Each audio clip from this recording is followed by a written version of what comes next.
என் friend சீம்பால் கொடுத்து விட்டுருக்காங்க. சீம்பால் செய்யலாம் வாங்க. இப்போ என் ஃப்ரெண்டு கொடுத்து விட்ருக்கிற சீம்பால் இது. சீம்பாலுக்கு தேவையான பொருள் வந்து சர்க்கரை, சுக்கு, ஏலக்காய், மிளகு, ஜாதிக்காய் இதெல்லாம் இடித்து எடுத்துக்கலாம். ஏலக்காய், மிளகு, சுக்கு, ஜாதிக்காய்,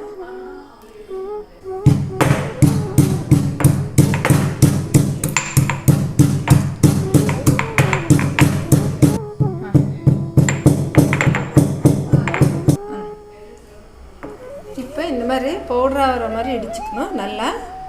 இப்போ இதை சீம்பாலோட சேர்த்துடலாம்.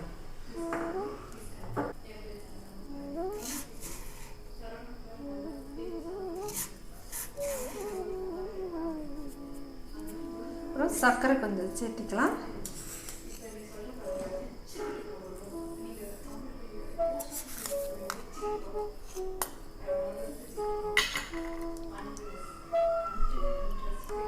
இப்படி வந்து கரைச்சி எடுத்துக்கணும், நல்லா கரைக்கணும்.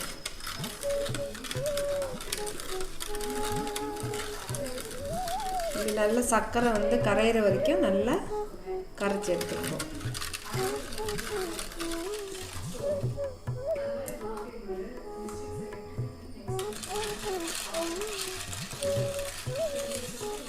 நல்லா சர்க்கரை கரைஞ்சிருச்சு. இப்போ குக்கரில் வச்சு விசில் விட்டுடலாம்.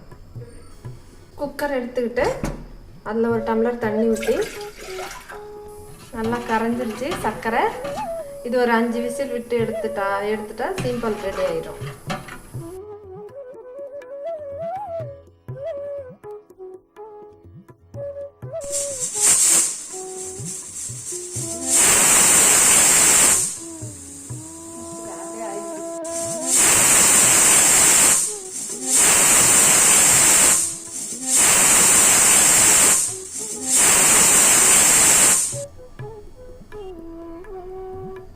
ரொம்ப டேஸ்டியாக நல்லா இருக்குது.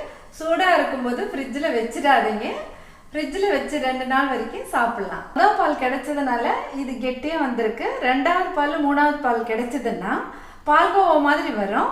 இந்த ரெசிபியை செஞ்சு பார்த்துட்டு எப்படி இருந்துச்சுன்னு கமெண்ட்ல சொல்லுங்கள்.